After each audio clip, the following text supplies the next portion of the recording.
Hello everyone. আজকে আমরা দেখবো ক্লাস 10 লেসন 7 দ্য ক্যাট গল্পটি। অলরেডি আমরা এটার ইউনিট 1 আর ইউনিট 2 এই দুটো শেষ করে ফেলেছি। আজকে আমাদের লাস্ট অর্থাৎ ইউনিট 3 হওয়ার দিন।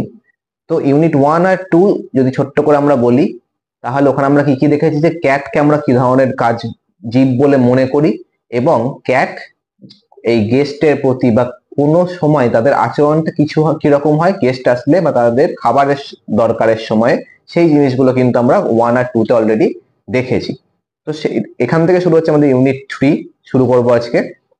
So when the family had finished tea and gathers round the fire, the cat casually goes out of the room.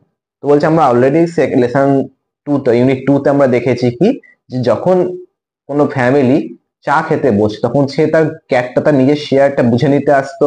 ঠিক আছে, তো সেইখানে কিন্তু এবার বলছে দেখো ইউনিট 3 শুরু হচ্ছে এখান থেকে যে যখন ফ্যামিলিটা ওই চা খাওয়াটা অর্থাৎ টিফিন টাইমটা তাদের কিন্তু ওভার হয়ে গেছে, সেই সময় তারা কি করে গ্যাদার্স রাউন্ড দ্য ফায়ার, অর্থাৎ কোনো শীতল পরিবেশ তারা কিন্তু ওই ক্যাম্প ফায়ার যেমন হয় তারা একটা জায়গায় বসে একটা আলোচনা গল্প গুজব করার জন্য যখন জড়ো হয়, the cat casually goes out of the room. তখন কিন্তু ক্যাট কি করে, ক্যাট কিন্তু দেখা যায় অলরেডি খাবার দাবারের সবকিছু কমপ্লিট, সেই পার্টটা কমপ্লিট হয়ে গেছে, সেই জন্য সে কিন্তু ক্যাজুয়ালি খুবই অলক্ষ্যে সবার অলক্ষ্যে কিন্তু সে এই রুম থেকে বেরিয়ে যায়। True life now begins for him. Say already কি করে ফেলেছে, সে অলরেডি তার খাবারটা গ্রহণ করে ফেলেছে, এবং এই সময় কিন্তু তার সত্যিকারের যে জীবনটা অর্থাৎ তার মধ্যে যে বিশেষ জিনিসগুলো লেখক তুলে ধরেছেন এই গল্পের মাধ্যমে, তার সেই সময়টা সেই জীবনটা কিন্তু ক্যাটের এই জায়গায় এই সময় থেকেই শুরু হয়। তো বলছে দেখো, he saunters down his own backyard, springs to the top of the fence, drops lightly down to the other side. তো বলছে দেখো, হি সন্টার্স,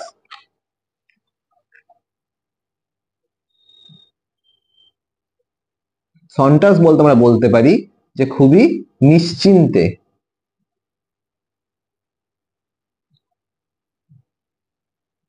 খুবই নিশ্চিন্তে আস্তে আস্তে যে হাঁটাটা যায় খুবই কনফিডেন্টলি, তো সেই রকমের হাঁটাটাকে বলা হয় হচ্ছে সন্টার্স। তো বলছে he saunters down is own backyard. Own backyard বলতে সে যে নিজে যে বাড়িতে থাকে তার সব অলি গলি পথ জায়গা সবকিছু তার চেনা জানা অলরেডি, তো সেই অর্থে বলছে যে সে তার নিজের যে অংশটা উঠোনটা রয়েছে সেখানে কিন্তু সে খুবই নিশ্চিন্তে চলাফেরা করে। Springs to the top of the fence, সে লাফিয়ে উঠে যায় কোথায়, ফেন্স মানে কিন্তু বেড়া। ঠিক আছে, তো ফেন্স বলছে বেড়া দেওয়া, তো হচ্ছে সে কিন্তু লাফিয়ে ওই বেড়ার উপরে উঠে যায়, and drops lightly to the down to the other side, অন্য সাইডে কিন্তু সে আস্তে করে নেমে যায়, অর্থাৎ সে এক জায়গা থেকে অন্য জায়গায় পাঁচিল টপকে বা বেড়া টপকে কিন্তু সে উল্টো দিকে চলে যায়। তো বলছে he trots across and skips to the roof of an empty shed, সে সেখান থেকে কিন্তু হেঁটে কিছুটা পথ অতিক্রম করে, and skips to the roof of an empty shed. Empty shed মানে কিন্তু কোনো আশ্রয়স্থল বা কোনো জায়গার যে খালি যে ফাঁকা ছাদটা রয়েছে সেই ছাদের উপর কিন্তু সে উঠে যায়। বলছে his movement becomes Lyth and panther like, তার মুভমেন্ট অর্থাৎ তার যে চলাফেরার যে ভঙ্গিটা সেটা কিন্তু অনেকটাই লিথ হয়ে যায়। লিথ বলতে কিন্তু বলতে পারি সুন্দর, সুন্দর অথবা সৌন্দর্যপূর্ণ আমরা বলতে পারি। তো বলছে দেখো, his movement becomes Lyth and panther like, তার মুভমেন্ট তার চলাফেরার যে ভঙ্গিটা সেটা কিন্তু খুবই আরো সৌন্দর্যপূর্ণ হয়ে ওঠে, অ্যান্ড প্যান্থার লাইক, এবং কিন্তু একটা বড় চিতাভাগের মতো যেরকম হাঁটা চলাটা সেই রকম কিন্তু একটা ভাব তার মধ্যে লক্ষ্য করা যায়। He looks keenly from side to side and move noiselessly, for he has so many enemies, dogs and small boys with stone. He looks keenly, কিনলি মানে আমরা বলতে পারি যে আগ্রহী, আগ্রহ সহকারে।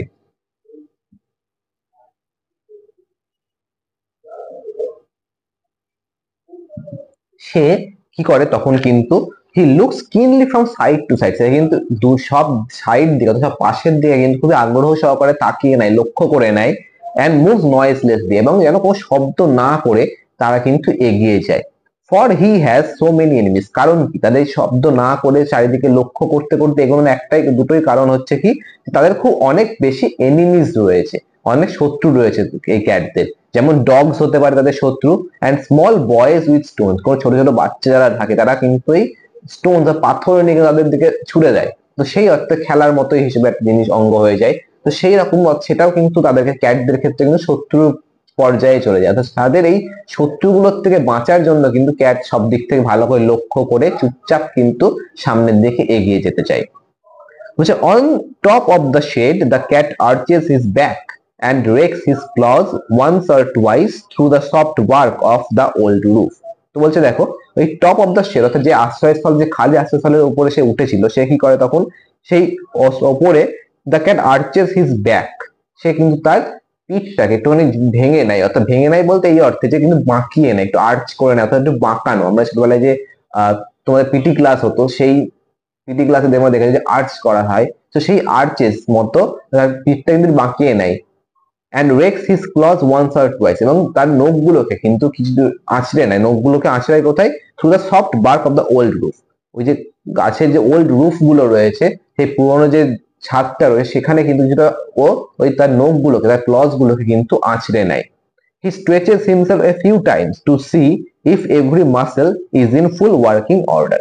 he stretches himself মানে কি, সে কিন্তু নিজের বডিটাকে, নিজের সব পুরো বডিটাকে কিন্তু স্ট্রেচ করা, কিছুটা প্রসারিত করা। স্ট্রেচ মানে আমরা বলতে পারি প্রসারিত করা। এ ফিউ টাইমস, কিছু কয়েকবার, to see if every muscle is in full working order, সে চেক করে নেয় এই জিনিসটার মাধ্যমে, যেটা স্ট্রেচ করে নিলে সে বুঝতে পারে যে সবকটা বডির মাসেল যেগুলো রয়েছে, সেই মাসেল গুলো কিন্তু যে খুব খুব ভালোভাবে যে ওয়ার্ক করছে, এটা কিন্তু সে চেক করে নেওয়ার জন্য জিনিসটা করে, যে সে ভালো করে দেখে নেয় বডিটাকে যে পুরোপুরি সব মাসেল গুলো তার ঠিকঠাক ভাবে কাজ করছে, কোনো প্রবলেম তার যাতে বডিতে না থাকে, সেই উদ্দেশ্যে। দেন drooping his head nearly to his paws he sends across a call to his kindred. তো বলছে এবং তারপরে সে যখনই সবকিছুতে নিশ্চিন্ত হয়ে গেল, চারিদিকে কোনো শত্রু নেই, চারিদিকে কোনো, তার বডি ফুল ওয়ার্কিং কন্ডিশনে রয়েছে, তখন সে কি করে? drooping his head nearly to his paws, তার মাথাটা কিন্তু নিচু করে তার পজ মানে কিন্তু তাদের এই থাবা যেটাকে বলে সেটা কিন্তু পজ বলা হয়। পজ মানে হচ্ছে কিন্তু যে বিড়াল বা কুকুর যে কোনো প্রাণীরই থাবাকে বোঝানো হয়। তো বলছে দেখো সে মাথাটাকে নিচু করে তার হাতে থাবার কাছে নিয়ে আসে, and sends across a call to his kindred. kindred মানে তাদের কিন্তু প্রিয় বোঝানো হয়।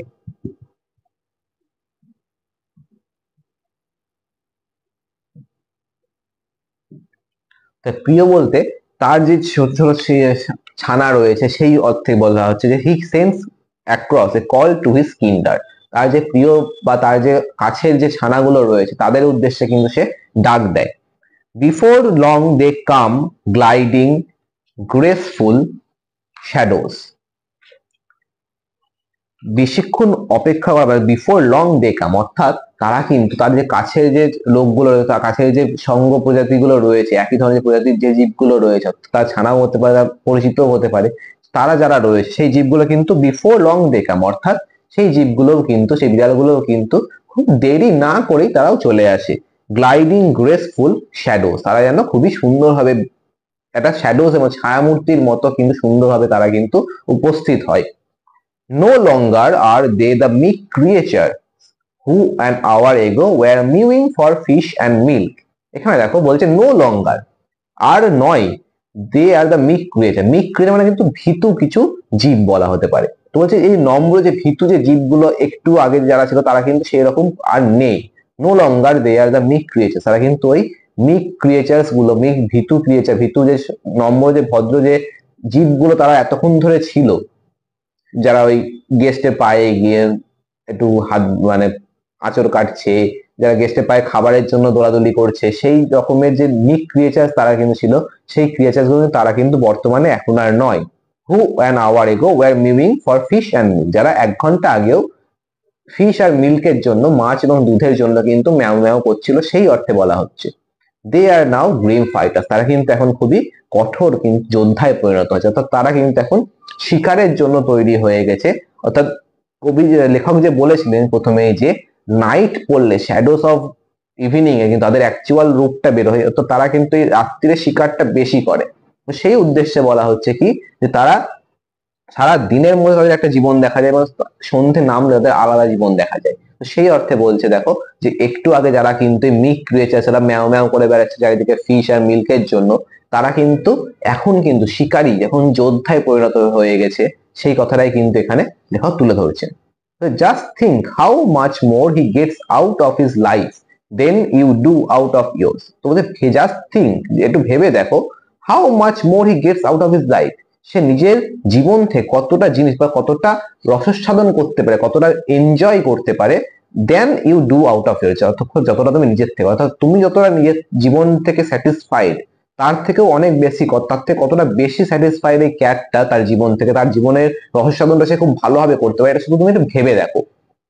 And the sports they have to, এবং তারা যে খেলাগুলো বা তারা যে তাদের জীবনের মধ্যে যে খেলাধুলার বিষয়টা, অর্থাৎ শিকার বলো বা কোন যে ধরনের খেলাদের মধ্যে খেলা বলো, সেই সবকিছুরই কিন্তু সেটাও কিন্তু সেই দিকটাও কিন্তু তোমরা একটু ভেবে দেখো। As they get older, they go in for sport to the suburban backyard। তারা যখন আবার কি বলছে দেখো, তারা যখন আস্তে আস্তে কি বৃদ্ধ হয়ে যায়, বয়স্ক হয়ে যায়, they go in the suburban backyard, একটু মফস্বল এলাকা, একটু গ্রাম্য এলাকা থেকে একটু সাবারবান এলাকার দিকে গিয়ে, একটু মফস্বল এলাকার দিকে গিয়ে কিন্তু তারা তাদের খেলাটা করে। তো দিস ব্যাকইয়ার্ডস আর ডাল টু আস, এই ব্যাকইয়ার্ডস গুলো, এই উঠোন গুলো কিন্তু আমাদের কাছে কি, আমাদের কাছে খুবই নিরস, কোনো রকম মজা নেই কিন্তু উঠোনের মধ্যে, কিন্তু for are to them hunting grounds where they have more gallant adventure than King Arthur's knights ever had। এবং কিন্তু আমাদের কাছে যে জিনিসগুলো খুবই ডাল, খুবই নিরস, খুবই বোরিং জিনিস আমাদের কাছে যেগুলো, সেই গুলো কিন্তু, সেই ব্যাকইয়ার্ডস গুলো কিন্তু এই ক্যাটসদের কাছে কি, তাদের হান্টিং, তাদের শিকার ধরার জায়গা হয়ে যায়। এবং they have more gallant adventures than King Arthur knights ever had. King আর্থারের যোদ্ধাদেরও যতটা অ্যাডভেঞ্চার জীবনে করেছে তারা, তাদের থেকেও কিন্তু বেশি অ্যাডভেঞ্চার, তাদের থেকে কিন্তু বেশি যুদ্ধ বা তাদের থেকে বেশি শিকার কিন্তু এই ক্যাটস গুলো ওই ব্যাকইয়ার্ডস এ কমপ্লিট করে, এই অর্থে কিন্তু লাইনটা বলা হচ্ছে।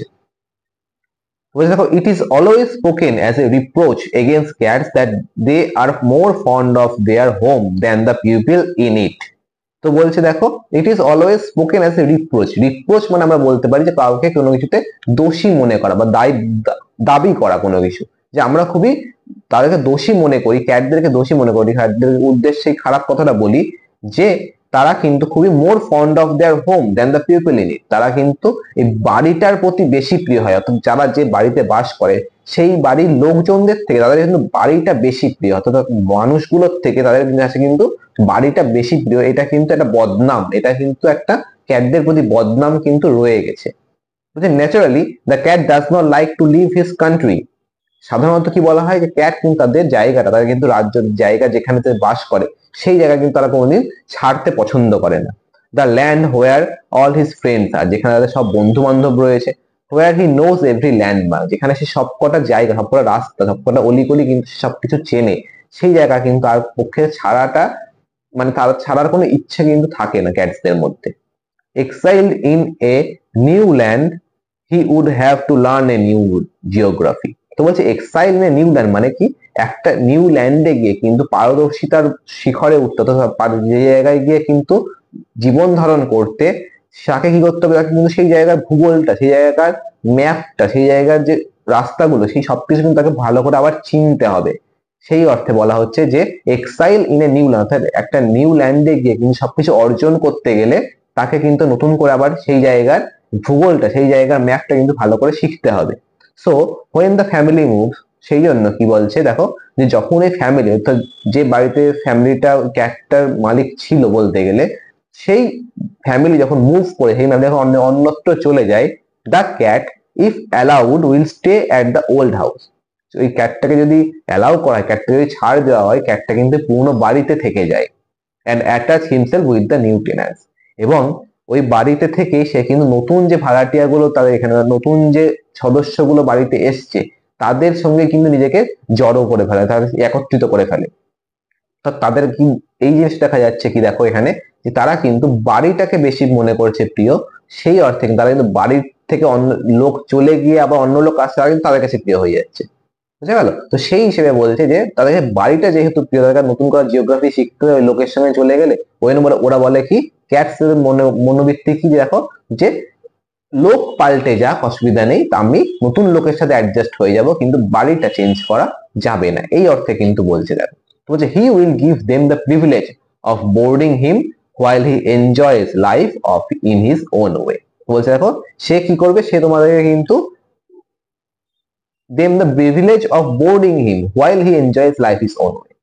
নিজের লাইফটা সে এনজয় করতে করতে তোমাকে এতটা সাহায্য করবে যে সে কিন্তু তোমাদেরকে এই অধিকারটা দিচ্ছে তুমি তাকে অনবোর্ড রাখো, তুমি তাকে পালন করো এবং সে নিজের লাইফটা এনজয় করবে। এই অর্থে কিন্তু লাইনটা বলা হচ্ছে। দেখো, he will give them the privilege of boarding him, সে তোমাকে এই অধিকারটা দেবে, এই ছাড়টা দেবে যে তুমি তাকে রেখে দাও। তুমি তাকে বোর্ডিং হিম বলতে কিন্তু এখানে বাসস্থান দেওয়ার কথা বলা হচ্ছে, যে তুমি তাকে এখানে রেখে দিতে পারো। While he enjoys life in his on, যতক্ষণ সে নিজের লাইফটা নিজের মতো করে কিন্তু এনজয় করবে, আনন্দ উপভোগ করবে, সেই অর্থে কিন্তু এই জিনিসটা বলা হচ্ছে।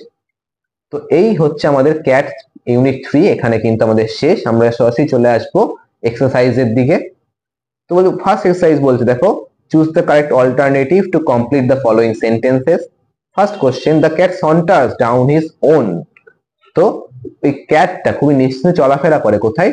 In his own backyard, অর্থাৎ খুবই উঠোনের দিকটা, পিছন দিকটায় যে জায়গাটা থাকে, যে জমিটা থাকে, আমরা বাংলায় আমরা উঠোন বলি, তো সেই ব্যাক ইয়ার্ডে কিন্তু তারা খুবই নিশ্চিন্তে চলাফেরা করে। তো অপশন সি, এখানে 3 অপশন কিন্তু সঠিক উত্তর হয়ে যাচ্ছে। কোশ্চেন নাম্বার বি বলছে, দেখো, the cat skips to the roof of an empty. এই ক্যাটটা কোথায় লাফ দিয়ে চলে যাচ্ছে? একটা এমটি শেডের রুফের উপরে এখানে চলে যাচ্ছে। তো এমটির পরে এখান থেকে আমরা এখানে বসাবো অপশন 2। দেখো, শেড দেওয়া আছে, অর্থাৎ ছাউনি দেওয়া আছে, সেই ছাউনি কিন্তু আমরা এখানে সঠিক উত্তর হয়ে যাবে। কোশ্চেন নাম্বার সি বলছে, exile in a new land the cat would have to learn. একটা কোনো ল্যান্ডে সবকিছু পারদর্শী হতে গেলে তাকে কি করতে হবে? একটা ক্যাটকে কি করতে হবে? নতুন কিছু শিখতে হবে, নতুন জিওগ্রাফি শিখতে হবে, নতুন ভূগোল শিখতে হবে, সেই এলাকার সবকিছু ম্যাপ শিখতে হবে, সেই এলাকার ভূগোলটা কিরকম সেই জিনিসটা জানতে হবে। তাহলে অপশন 4 জিওগ্রাফি কিন্তু এখানে সঠিক উত্তর আমাদের।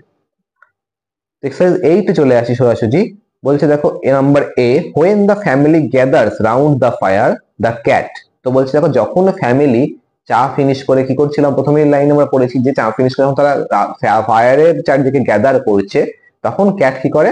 ক্যাট সেই ঘর থেকে বেরিয়ে গেল, অর্থাৎ দ্য ক্যাটের পরে আমরা বসাবো the cat casually goes out of the room.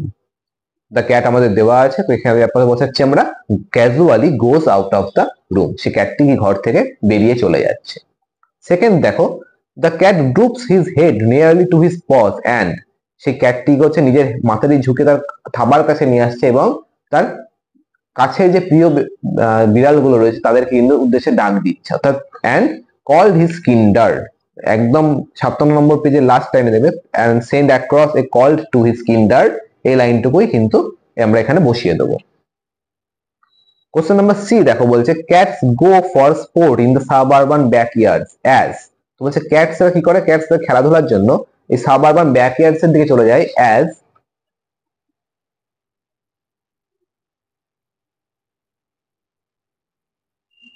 these backyards are কি are hunting grounds where they have more gallant adventure than King Arthur knights ever had। কারণ কি ওই সাবানা ব্যাকইয়ার্ডস গুলো কি তাদের কাছে কি হান্টিং গ্রাউন্ড, তাদের কাছে সেখানে তারা খুবই গ্যালান্ট অ্যাডভেঞ্চার করে থাকে, যেগুলো কিং আর্থারের নাইটসরাও পারেনি। সেই ধরনের খুবই অ্যাডভেঞ্চার কিন্তু তাদের ওই জায়গায় করার সুযোগ থাকে, সেই উদ্দেশ্যে তারা কিন্তু এখানে চলে যায়। আমরা এটুকুই লিখে দেবো। এক্সারসাইজ নাম্বার 9 আমরা চলে আসি কজ আর এফেক্ট দিয়ে, তো কারণ এবং তার ফলাফল দিয়ে। ফার্স্ট কারণ বলছে, দেখো, the cat has many enemies. Cats এর অনেকগুলো এনিমি রয়েছে, তার ফলাফলটা কি হচ্ছে? ক্যাটস এর যেহেতু এনিমি রয়েছে সেহেতু ক্যাট কি করে? ক্যাট খুবই সন্তর্পণে চারিদিক দেখে নিয়ে নিশ্চুপে কিন্তু চলাফেরা করে। তাহলে আমরা এখান থেকে এফেক্টে লিখবো the cat looks keenly from side to side and moves noiselessly. Cat একদিক থেকে আমাদের খুবই যত্ন সহকারে এদিক ওদিক দেখে নেয় এবং খুবই নিশ্চুপে, খুবই চুপচাপ ভাবে কিন্তু সে মুভ করে। কোশ্চেন নাম্বার বি বলছে, দেখো, এফেক্টটা দিয়েছে the cat stretches himself a few times. ক্যাটটা কি করে? নিজেকে কয়েকবার স্ট্রেচ করে, নিজেকে কয়েকবার প্রসারিত করে নেয়। এর কারণটা কি? সে দেখে নেয় কি তার সবকটা মাসেলস ঠিকঠাক ওয়ার্ক করছে কিনা। তো আমরা এখানটায় কজে লিখবো কি he stretches himself a few times to see if every muscle is in full working order। কারণ কি? সে চেক করে নেয় যদি তার মাসেল সবকটা ঠিকঠাক ভাবে কাজ করছে কিনা, এটা দেখার জন্য। তারপর একদম লাস্টে চলে আসি আমরা, the cat knows his friends and every landmark. এটা কজে দেওয়া, এর ফলাফলটা কি? ক্যাট কি করছে? ক্যাট এখানকার সবকিছু জায়গা এবং তার বন্ধুদেরকে চেনে, সেই অর্থে ক্যাট এর ফলাফলটা কি বলছে দেখো, তো আমরা প্রথমে লাস্টে পড়তে গিয়ে দেখেছি কি যে যেহেতু সে অলরেডি এই জায়গা, তার যে বাসস্থানটা ছিল সেই জায়গাটা এবং তার বন্ধু সবাইকেই জানে, সেই জন্য সে কি করে, the cat does not like to leave his country. সেই ক্যাট তার নিজের যে জায়গাটা, নিজের যে দেশটা, নিজের যে বাসস্থান, সেটা কিন্তু সে ছেড়ে যেতে কোনোদিনই চায় না। তাহলে আমরা এখানে এফেক্টে লিখবো কি, the cat does not like to leave his country. তো এরই সাথে আমাদের কিন্তু এখানে এক্সারসাইজ 9 এখানে আমাদের শেষ হচ্ছে। এরই সাথে আমরা দ্য ক্যাট এই গল্পটি পুরো 3টে পার্টেই শেষ করলাম। তোমাদের কেমন লাগলো এটা অবশ্যই আমাকে জানিও কমেন্টে, এবং যদি কোনো ডাউট থাকে আমাকে অবশ্যই কমেন্ট করে জানাতে পারো, আমি সমাধান করার চেষ্টা করবো খুব তাড়াতাড়ি। এবং আবার নতুন কোনো ভিডিওতে নেক্সট টপিকে দেখা হবে।